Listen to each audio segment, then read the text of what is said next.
అందరికీ నమస్కారమండి. ఈరోజు కథ తానొకటి తలచిన దైవమొకటి తలచును. పరమేశ్వర అనగనగా ఒక శివుని దేవాలయము. ఒకరోజు ఆ దేవాలయంలో పూజ చేయాలని అందరు దేవతలు వస్తూ ఉంటారు. మొదటగా యమధర్మరాజు తన వాహనమైన దున్నపోతుపై వచ్చి వాహనము దిగి గుడి పక్కన ఉన్న చెట్టు కొమ్మపై ఉన్న చిన్న పిట్టను చూసి నవ్వి గుడిలోకి వెళ్ళుతాడు. తర్వాత కొంత సమయానికి శ్రీ మహావిష్ణువు తన వాహనం గరుత్మంతుడిపై వచ్చి వాహనం దిగి గుడిలోపలికి వెళ్తాడు. ఆ విధముగా అందరు దేవతలు గుడిలోకి వెళ్తారు. వాహనాలు గుడి బయట ఉంటాయి. అంతలో గుడి పక్కన ఉన్న చెట్టు కొమ్మపై ఉన్న చిన్న పిట్ట తన పక్షిజాతికి చెందిన గరుత్మంతుడి దగ్గరకు వచ్చి, ధర్మరాజు అంటేనే మరణానికి సంకేతం. అటువంటి యమధర్మరాజు గుడిలోకి వెళ్లే ముందు నన్ను చూసి నవ్వాడు.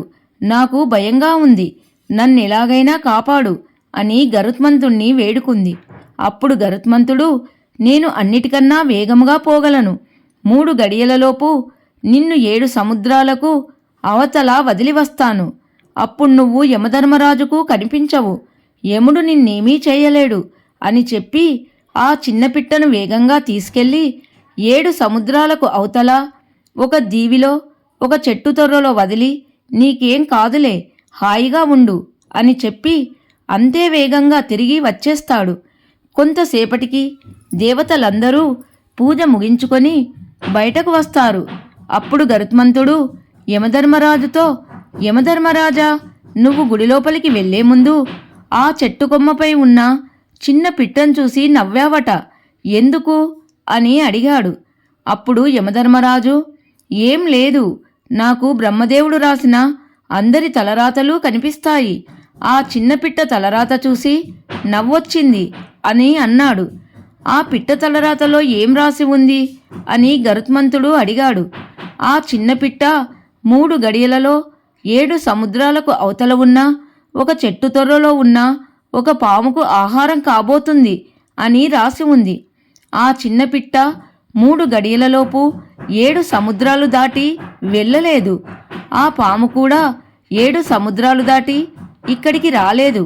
కానీ బ్రహ్మరాత మాత్రము జరిగి తీరుతుంది.